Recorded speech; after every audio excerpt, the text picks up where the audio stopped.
Hi everyone, welcome to my channel. And today we are going to solve another problem, and that is H index. So this problem is a medium type, but अगर आप इसके description को read करोगे ना, then you will get confused. और इस problem statement की वजह से people find it very difficult. तो हम क्या करेंगे, हम थोड़ा टाइम स्पेंड करेंगे, इस क्वेश्चन को पढ़ेंगे, इसके कुछ एग्जांपल्स देंगे क्या, और उसके बाद हम मूव करेंगे for the approach and the code. Okay, तो एक बार देखते हैं कि ये प्रॉब्लम स्टेटमेंट क्या बोल रहा है. Saying you are given a single researcher citation array. Okay, और साइटेशन में कुछ वैल्यूज दी गई हैं. तो साइटेशन क्या होता है ये एक बार समझ लेते हैं. जब एक रिसर्चर एक रिसर्च पेपर पब्लिश करता है, उसके बाद उस रिसर्च पेपर को मल्टीपल जगह लोग एक्चुअली रिफर करते हैं. तो उस रिफर रिफर को आप बोल सकते हो साइटेशन. मतलब इतनी बार लोगों ने उसको कहीं ना कहीं अपने काम में रिफर किया. तो जैसे एग्जांपल देखोगे यहाँ पे, मान लो पहले पेपर को 3 दफा रिफर किया गया, तो इसको बोल दिया गया, ये साइटेशन के एरिया में आपने बोल दिया 3. दूसरे पेपर को 0 दफा रिफर किया गया, तीसरे पेपर को 6 टाइम किया गया, चौथे पेपर को 7 टाइम्स, पांचवें पेपर को 8 टाइम्स, एंड सिक्स पेपर को 5 टाइम्स. राइट. तो आई थिंक आप एरे का मतलब आपको समझ गया. अब अगर आप ये डिस्क्रिप्शन पढ़ोगे जो आपको लीड कोड में मिलेगा, if you see, I think this you will understand जो हमने समझा है. अब आप ये वाला स्टेटमेंट पढ़ने की कोशिश करो. इसमें क्या बोल रहा है, according to this Wikipedia page, h index is defined. हमें क्या करना है, हमें एच इंडेक्स फाइंड आउट करना है. Okay, what is the ask, we have to find the h index. Okay, तो एच इंडेक्स क्या है वो यहाँ बता रहे हैं कि the h index is defined as a maximum value of h. तो पहले हमें एच फाइंड आउट करना है. ओके, तो maximum value of H such that the given researcher has published at least H papers that have been cited at least H time. Okay, तो ये statement आप देखोगे थोड़ा आप कंफ्यूज हो सकते हो. राइट. तो इसमें क्या बोलना, सबसे पहले हमें एच निकालना है.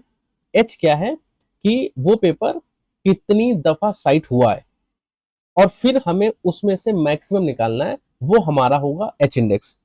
ठीक है, इसको एक बार एग्जांपल से देख लेते हैं. जैसे अगर हमारा एच इक्वल टू 1 हुआ, इसका क्या मतलब होगा कि इस रिसर्चर के पास एटलीस्ट एक ऐसा पेपर है जिसका साइटेशन एटलीस्ट एक बार हुआ है, एक से ज्यादा बार हुआ है. अगर इसके पास ज्यादा पेपर है जिनका साइटेशन एक से ज्यादा बार हुआ है, विच इज फाइन, बट एटलीस्ट एक पेपर ऐसा होना चाहिए जिसका साइटेशन 1 हो. तो यहाँ पे अगर देखोगे इसके पास तो बहुत सारे पेपर है. राइट. एक ये हमारा पेपर जो 1 था, राइट, जिसका साइटेशन 3 था. फिर हमारा ये 6 वाला है, ये तो 6 बार साइटेशन हुआ है. फिर 7 वाला है, 8 वाला है, 5 वाला. राइट. तो इन दैट केस हमारा एच आंसर हो सकता है. ऐसे अगर एच इक्वल टू 2 होगा, तो एच इक्वल टू 2 का क्या मतलब है, इस रिसर्चर के पास एटलीस्ट 2 ऐसे पेपर हैं जिनका साइटेशन 2 या 2 से ज्यादा बार हुआ है. मतलब उसके जो रिसर्च पेपर है 2 या 2 से ज्यादा बार रिफर हुए हैं. 2 ऐसे रिसर्च पेपर हैं जो 2 या 2 से ज्यादा बार रिफर हुए हैं. राइट. तो क्या हमारा हमारे पास ऐसा है? तो हाँ, देखो, तो पहला ही पेपर है जो 3 से ज्यादा बार रिफर हुआ, ये हो गया, 6 हो गया, 7 हो गया, 8 हो गया, 5 हो गया. तो this is also our answer. फिर क्या एच इक्वल टू 3 हो सकता है? एच इक्वल टू 3 का क्या मतलब हुआ कि इस रिसर्चर के क्या 3 ऐसे पेपर हैं जो 3 या 3 से ज्यादा बार रिफर हुए. तो पहला जो है, ये रिसर्च जो पेपर था, ये 3 बार रिफर हुआ, ये 7 बार रिफर हुआ, ये 7 बार, ये 8 बार, ये 5 बार. Again this is also answer. अब अगर H equal to 4, H equal to 4 क्या आंसर है हमारा? मतलब कि क्या इस रिसर्चर के पास 4 ऐसे पेपर हैं जो 4 या 4 से ज्यादा बार रिफर हुए, एटलीस्ट 4 बार रिफर हुए. ज्यादा बार हुए होंगे विच इज फाइन. तो हमें 4 ऐसे पेपर हैं क्या? तो अगर हम देखें तो देखो, पहला वाला तो नहीं होगा. राइट. पहला वाला क्यों नहीं होगा? क्योंकि ये तो 3 ही बार रिफर हुआ है. This can not be our answer. तो एक ये होगा, एक ये होगा, एक ये होगा, एक ये होगा. राइट. तो कितना हुआ? 6, 7, 8, 5. राइट. ये 6 बार रिफर हुआ है, 7 बार, ये 8 बार, ये 5 बार. That's why this can also be our answer. Right. क्योंकि ये क्या बोल रहा था कि 4 ऐसे पेपर होने चाहिए. हमारे पास 4 ऐसे पेपर हैं. राइट. 1, 2, 3, 4 ऐसे पेपर हैं जो 4 या 4 से ज्यादा बार साइट हुए. अब अगर हम एच इक्वल टू 5 कर दें, इसका एच इक्वल टू 5 हमारा आंसर कब होगा? जब इस रिसर्चर के 5 ऐसे पेपर हो जो एटलीस्ट 5 बार साइट हुए हो. 5 से ज्यादा बार हुए होंगे which is fine, but at least 5 बार साइट हुए। तो अगर यहाँ पे देखोगे, this is not our answer, this is not our answer, this is our answer, right 6, मतलब यहाँ पे ये 6 बार साइट हुआ, हमारा आंसर बन गया। ये 7, ये भी हमारा आंसर हो गया। ये 8 और फिर ये 5। तो क्या ये हम आंसर में इंक्लूड कर सकते हैं? The answer is no. क्यों नहीं? क्योंकि ये 1 2 3 4 ही बार आया है। हम h=5 का मतलब क्या था? क्या इसके पास 5 ऐसे पेपर हैं जो 5 या 5 से ज्यादा बार साइट हुए हैं, लेकिन ये कितनी बार साइट हुआ है? सिर्फ 4 दफा। एक एक बार ये 6 दफा हुआ, एक बार 7 दफा, एक बार 8 दफा, एक बार 5 दफा, और टोटल इसका काउंट क्या है? 4। लेकिन हमें कितनी बार इसको देखना था? It should have at least 5 times. तो ये हमारा आंसर नहीं हो सकता। ऐसे अगर h=, हम 6 देखेंगे तो क्या ये हमारा आंसर होगा? जब 5 ही नहीं हुआ तो 6 कैसे होगा, right? This will not be our answer. अब इन सारे जो हमारे आंसर आए, इनको तो हम पहले ही डिस्कार्ड कर देते हैं नीचे वाले को, लेकिन अब इन सारे जो आंसर है ना, उसमें अगर मैक्स करोगे तो मैक्स कौन सा है? ये और ये, इन अगर चारों में मैक्स करोगे, व्हाट इज द मैक्स? 4। तो h index is nothing but max of हमारा जो h1, जो हमने हमने हमारा 1 था, कॉमा 2 था, कॉमा 3 था, कॉमा 4। तो हमारा इन सब का जो मैक्स होगा, दैट इज आवर आंसर। तो एच इंडेक्स यहाँ देखोगे ना, h index is defined as maximum value of h, right, such that given research has publish at least h papers that have been cited at least h time. I think अब आपको ये थोड़ा समझ में आ गया होगा। थोड़े इसके हम और एग्जाम्पल देखते हैं, तो आपको ना थोड़ा और क्लैरिटी होगी। हम थोड़े वेरिएशन वाले सारे एग्जाम्पल देखते हैं, और उसके बाद फिर हम कोड पे चलेंगे। Let's see few examples. अगर कोई एरे है जिसमें सपोज 0 0 ही है, तो आप खुद से सोचो what should be the answer. तो इसका आंसर 0 होगा, क्योंकि इसके पास 3 इसने रिसर्च पेपर दिए हैं जो कभी साइट नहीं हुए, राइट? तो इसका आंसर कभी 1 2 कभी कुछ होगा ही नहीं, so it it always remain 1, sorry 0। एक दूसरा एग्जांपल, अगर मान लो हमारा एक एरे है जिसमें मान लो 1 1 1 1 ऐसे सिर्फ 1 1 ही लिखा है, इन that case what should be the answer? इसका आंसर कितना हो? इसका आंसर होगा 1। क्यों 1 होगा? क्योंकि इसमें जो हमारा h=, जब 1 हम कैलकुलेट करेंगे, 1 कब कब होगा? 1 उस समय होगा जब इसकी डेफिनेशन यही कि एक ऐसा रिसर्च पेपर, एटलीस्ट एक ऐसा रिसर्च पेपर जो एक या एक से ज्यादा बार रेफर किया गया हो। तो ये वाला रिसर्च पेपर जो एक बार रेफर किया, ये है, ये है, ये है, ये है, राइट? तो 1 इज फाइन। एक हमारा h अगर इक्वल टू 2 होगा, 2 हो सकता है क्या? दो ऐसे रिसर्च पेपर तो 2 या 2 से ज्यादा बार रेफर किए गए हैं, ये दिस इज नॉट ट्रू। और फिर h=, 3 4 आप कुछ भी करते हो, वो आपका कभी ट्रू नहीं होगा, राइट? तो this is also, I think you understood. एक बहुत इंपॉर्टेंट जो ऑब्जर्वेशन है, आई थिंक उस पर आप थोड़ा ध्यान देना। तो सपोज हमारे पास जो अपना प्रीवियस वाला एरे ले लेते हैं थोड़ी देर के लिए, 3 0 6 7 8 एंड 5, सॉरी 5, ठीक है, ये 5 लिखा है। इसका एरे का साइज कितना है? 0 1 2 3 4 5, मतलब 6 एलिमेंट्स है। तो इसमें देख के ये बताओ कि मैक्सिमम हमारा जो आंसर है वो क्या हो सकता है? मैक्सिमम आंसर क्या हो सकता है? मैक्सिमम आंसर हो सकता है इसका लेंथ। कैसे? क्या 6 से ज्यादा हमारा आंसर हो सकता है? 7 का भी आंसर हो सकता है? The answer is no. Why? यार, इसमें कितने एलिमेंट आप रख सकते हो? एक यहाँ रख सकते हो, एक यहाँ रख सकते हो, एक यहाँ रख सकते हो, यहाँ रख सकते हो, यहाँ रख सकते हो, यहाँ रख सकते हो, राइट? इसके अलावा तो रख नहीं सकते हो। और जब हम अगर h=6 जब बोलते हैं, इसका क्या मतलब होता है? कि 6 ऐसे element which are equal to और ग्रेटर देन, जिनका साइटेशन, पहले इसकी डिफरेंस की, h=, जब 6 है हम बोलते हैं कि 6 ऐसे रिसर्च पेपर जिनका साइटेशन 6 या 6 से ज्यादा बार हुआ हो, मतलब 6, राइट? हमारे यहाँ टोटल कितने एलिमेंट है? 6, right? In that case maximum answer हमारा 6 हो सकता है। अगर हमारा h=7 हमने बोला, तो डेफिनेशन क्या बोलती कि 7 ऐसे पेपर, लेकिन जब एरे का साइज ही आपका 6 है, तो 7 हमेशा गलत होगा, राइट? 7 कभी हमारा आंसर हो ही नहीं सकता।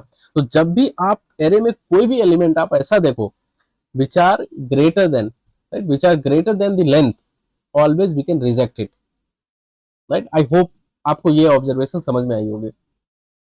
सो let's see how to approach this problem.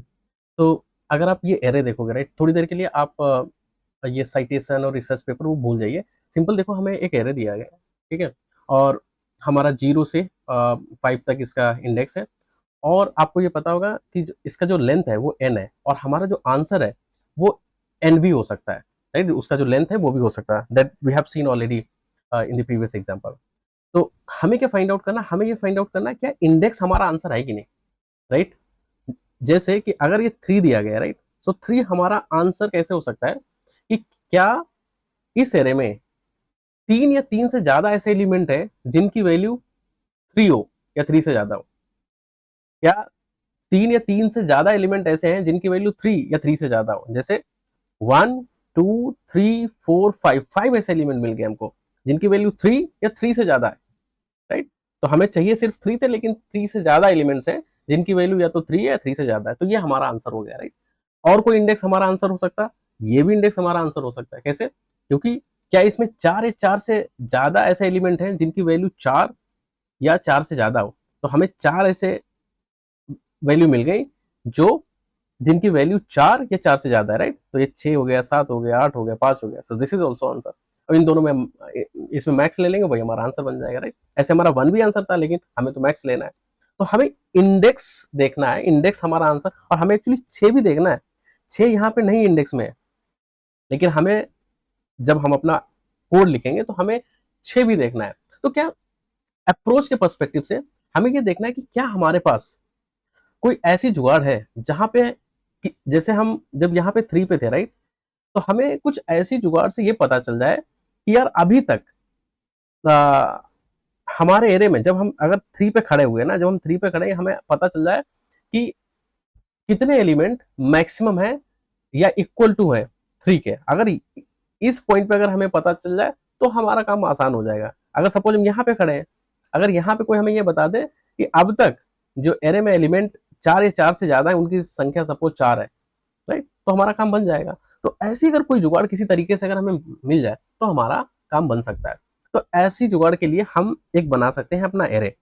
तो सपोज हम एक एरे बना सकते हैं फ्रीक्वेंसी वाला, ठीक है। तो जैसे इसमें 0 1 2 3 4 5 और हम 6 को भी रखेंगे, ठीक है। आई थिंक यू अंडरस्टूड, क्योंकि 6 भी हमारा आंसर हो सकता है, राइट। अब ये फ्रीक्वेंसी एरे क्या कर सकता है, इसमें हम हर एलिमेंट की फ्रीक्वेंसी रखते हैं, क्योंकि अगर 3 से ज्यादा दफा आ गया, राइट, और जब हमारा आंसर होता है ना, जिस समय हम 3 को सपोज जिस जिस समय हम 3 को देख रहे होते हैं, हम ये देखते हैं कि 3 से इक्वल टू या उससे ज्यादा कितनी बार आया है, राइट। तो इसलिए हम जब अब इस एरे को जब आइट्रेट करेंगे, हम इसकी फ्रीक्वेंसी है ना वो नोट डाउन करें। जैसे 3 हमारा एक दफा आया तो हमने यहाँ पे 3 एक दफा लिख दिया, 0 हमारा एक बार आया हमने इसको यहाँ लिख दिया, 6 हमारा 1 टाइम आया हमने यहाँ 1 लिख दिया, 7 अब आ गया। See this is interesting case. अब 7 आ गया, 7 हम कहाँ लिखे? क्या हम उसको इग्नोर कर दें? 7 आया उसको हम सिंपली इग्नोर कर दें? The answer is no. Why? क्योंकि अगर फॉर जस्ट इमेजिन अगर हमारा पूरा, अगर सपोज जो ऊपर वाला वो था 0, late me right it first, 0 1 2 3 4 5, ठीक है। सपोज हमारे एलिमेंट कुछ ऐसे थे 6 7 8 9 10 11, राइट। तो इसका हमारा आंसर क्या होगा? इसका हमारा जो आंसर होगा वो n होगा, विच इज 6। क्यों? क्योंकि इसमें देखोगे we have 6 elements, 1 2 3 4 5 6 elements which are greater or equal to 6, right, which are greater or equal to 6, so that's why our answer is 6। तो अब इस एरे में उसको कैसे रिप्रेजेंट करोगे? इस एरे में कैसे रिप्रेजेंट करोगे? तो इसीलिए कि अगर आपका जो वैल्यू है वो अगर आपके लेंथ से ज्यादा हो गया तो आप आखिरी वाले इंडेक्स को बढ़ा दो, सॉरी नॉट इंडेक्स, उसकी वैल्यू बढ़ा दो। तो आपने इसको 2 कर दो। आई थिंक आप समझ गए हो, क्योंकि ये जो इंडेक्स है ना, ये इंडेक्स उन सारी वैल्यू को रखेगा जो आपकी लेंथ से बड़ा है।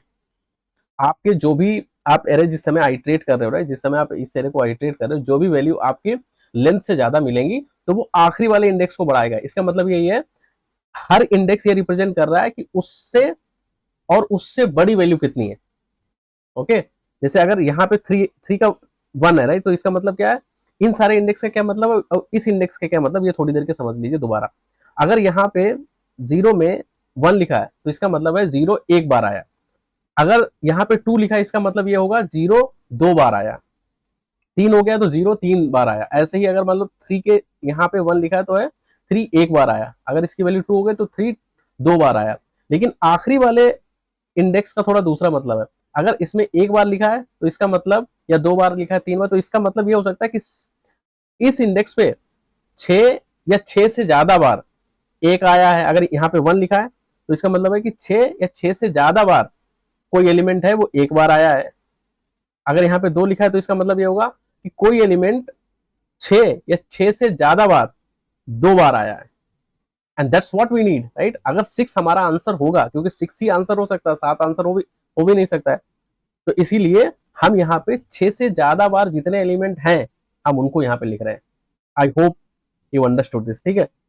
तो यहाँ पे हमने क्या, ये 6 एक बार आया, 2 बार आया तो हमने इसको 2 कर दिया। अब 3 बार आया तो इसको हमने 3 कर दिया। अब यहाँ 5 एक बार आया, राइट। तो ये हमने एक एरे बना लिया, ठीक है।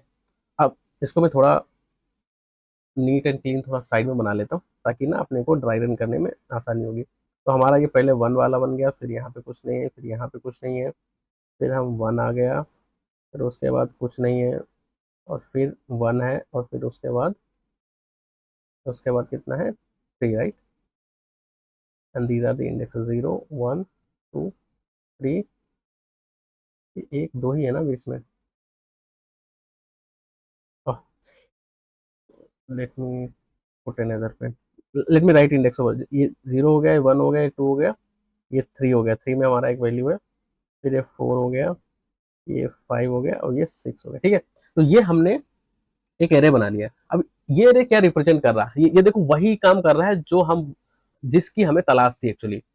अब यहाँ पे हमारा जो आंसर होगा, हमारा आंसर क्या था, हमारा आंसर हमेशा मैक्सिमम से मिनिमम की तरफ हम जाते हैं। अगर हमारे पास बहुत सारे आंसर होते थे ना तो हम कौन सा पिक करते थे, मैक्सिमम, राइट। तो यहाँ भी हम एक्चुअली राइट साइड में, इसीलिए will start iterating from the right side. अब देखो राइट साइड ये क्या रिप्रेजेंट कर रहा है, ये रिप्रेजेंट कर रहा है कि 6 कितनी बार है, 6 जो एलिमेंट है, या 6 से ज्यादा जो एलिमेंट है वो 3 बार है। क्या ये हमारा आंसर हो सकता है? द आंसर इज नो, ठीक है। तो हमारा यहाँ पे आ गया। फिर ये बोल रहा है कि 5। अब देखो जो 3 था ना, 3 को हमने रख लिया यहाँ पे, ठीक है, 3 को रख लिया। अब हम यहाँ पे आ गए इस पे 5 पे, तो हम बोलेंगे क्या 5 5 एलिमेंट इसमें हमारे एरे में है जो 5 या 5 से ज्यादा बार आए हो। The answer is no, right. क्योंकि अभी हमारे पास कितने एलिमेंट हैं जो 5 या 5 से ज्यादा, 3 तो ये हो गए, राइट। 3 एलिमेंट वो थे जो 6 या 6 से ज्यादा बार है, और एक एलिमेंट वो हो गया जो 5 से ज्यादा बार आया, राइट। तो टोटल 4 एलिमेंट है, लेकिन हमें कितने चाहिए थे, 5। तो ये भी हमारा आंसर नहीं हुआ, और हम इनको ऐड कर रहे हैं, तो 3 प्लस 3, एक को ऐड किया 4, तो अभी टोटल हमारे पास 4 हैं जो 5 या 5 से बड़े हैं, ठीक है। अब हम यहाँ पे आए इस वाले 4 इंडेक्स पे। तो 4 इंडेक्स में हमने बोला क्या हमारे पास 4 या 4 से ज्यादा एलिमेंट हैं जो 4 से बड़े हैं? द आंसर इज यस, क्योंकि ये बात इधर यहां तक जो एलिमेंट है विच आर ग्रेटर देन और इक्वल टू 4 इटसेल्फ। तो जैसे हमारा ये आंसर मिला, we simply exit from here, क्योंकि हम यहाँ इधर से मूव कर रहे हैं ना, तो हमें जो एलिमेंट मिलेंगे वो एक्चुअली मैक्सिमम से मिनिमम की तरफ मिलेंगे। तो जैसे ही मैक्सिमम मिला वैसे ही उधर से एग्जिट मार जाएंगे। आई होप आपको ये ड्राई रन थोड़ा समझ आया होगा, और इसकी जो एनोलॉजी और जो प्रोसेस था वो आपको समझ आया होगा। एक बार इसका क्विकली कोड लिख लेते हैं तो फिर थोड़ा आपको और समझ में आएगा। तो लेट्स राइट द कोड। तो सबसे पहले अपन एक अरे बनाएंगे, न्यू इंट, और उसके अंदर हम जो साइज होगा उसका n+1 होगा, राइट, दैट यू नो, क्योंकि हमें एक एक्स्ट्रा लेना है। और अब ये कौन सा एरे है, ये वो वाला एरे है फ्रिक्वेंसी वाला, राइट। अब इसको हमें फिल करना है, तो हम कहेंगे सपोज सी, राइट, और यहाँ पे साइटेशन। ये साइटेशन वो है जो अपन को एरे में देगा। अब इसमें हमें 2 काम करने हैं कि अगर जो साइटेशन है, right, which is greater than the length, उस केस में अपन क्या करेंगे, आखिरी वाले इंडेक्स में उसकी फ्रिक्वेंसी बढ़ाएंगे, राइट, कि ये लेंथ से ज़्यादा बार इतने एलिमेंट आ गए, राइट, जो हमने डिस्कस किया था। तो यहाँ पे वही चीज़ हम लिखेंगे, if c is greater than n, in that case हम आखिरी वाले जो एलिमेंट है ना उसका काउंट प्लस प्लस करेंगे। और एल्स केस में क्या करेंगे, हम जो एरे, ठीक है, तो इसमें क्या हुआ, ये हमारा अगर लेंथ से ज़्यादा हो गया तो हम आखिरी वाले इंडेक्स की फ्रीक्वेंसी बढ़ा रहे हैं, अदरवाइज अपने नॉर्मल वाले एलिमेंट की फ्रीक्वेंसी बढ़ा रहे हैं। ये तो एक काम हो गया। दूसरा काम क्या है, दूसरा काम अब हमें अपने आंसर पे काम करना है। तो हम एक जो काउंट मेंटेन करते थे ना, कि अभी तक टोटल काउंट कितना हुआ है, राइट, कि कितने एलिमेंट थे which are greater than with this index. तो इसके लिए अपन एक काउंट बनाएंगे। अब हम फॉर लूप लगाएंगे वेरी सिमिलर, इंट, अब ये आई जीरो से चलेगा या आखिरी से चलेगा, क्योंकि हम आखिरी से शुरुआत तक आ रहे थे ना, और जैसे ही मैक्स मिल जाएगा हम एग्जिट मार जाएंगे, तो इसीलिए आई, और आई कहाँ से चालू होगा, एन से, n-1 से, एन से चालू होगा, क्योंकि हमने डिस्कस किया था कि एन भी हमारा आंसर हो सकता है, राइट, माइनस माइनस।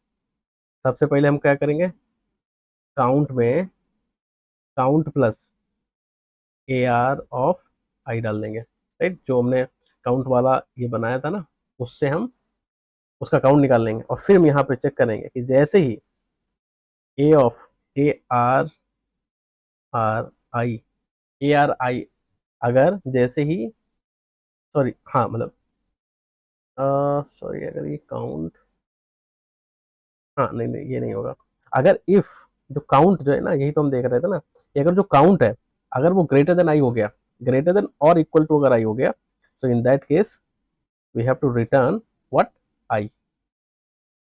तो यही हमारा एक्चुअली आंसर है, कि जैसे ही जो काउंट है, अगर वो ग्रेटर देन आपका आई हो गया, so that i actually is your answer, and then we have to return, right.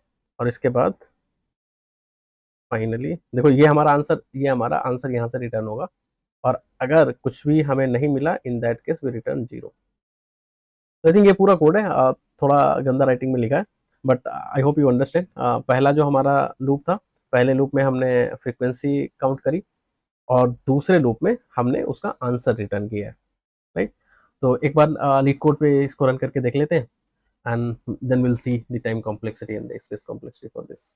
If you see the code, हमने सेमी कम किया, हमने पहले देखो एक एरे बनाया है जो n+1 किया है, फिर हमने उस एरे को फिल किया है विद द फ्रीक्वेंसी, और ये एन वाला अगर आखिरी वाला एलिमेंट है तो हमने उसको प्लस प्लस किया है, और ये हमारा नॉर्मल वाला केस है। उसके बाद हमने क्या किया, फिर ये वाला हमारा आंसर वाला है, हमने आखिरी से चालू किया, आई इक्वल टू एन से, और फिर हम काउंट जो एलिमेंट जैसे हम उसका इटरेट कर रहे थे, तो उसको हम काउंट ले रहे थे, और फिर हम उस काउंट को देख रहे थे कि which is greater than I, और उसको हम रिटर्न कर देते हैं। इसको सिंपली हम सबमिट करके देख लेते हैं। और इसकी सो टाइम कॉम्प्लेक्सिटी है वो, आई थिंक आप सिंपल यहाँ पे दो लूप है, एक ये लूप है, एक ये लूप है, तो it is 2n। So notion में आप इसको बोल सकते हो it is order of n, और space complexity we are using extra array, so that's why it is order of n. So I think that's it for this problem. If you have any doubt, if you want to discuss anything, there is a WhatsApp community link you can join. And if you really like and if it is helpful for you, so please comment and let me know. And any feedback, then please let me know, because I really want to improve if I'm lagging anywhere. So thank you for watching. We'll see you in the next video. See the example. हमें यहाँ पे देखोगे problem में क्या दिया गया, हमें एक साइटेशन नाम से एरे दिया गया, राइट।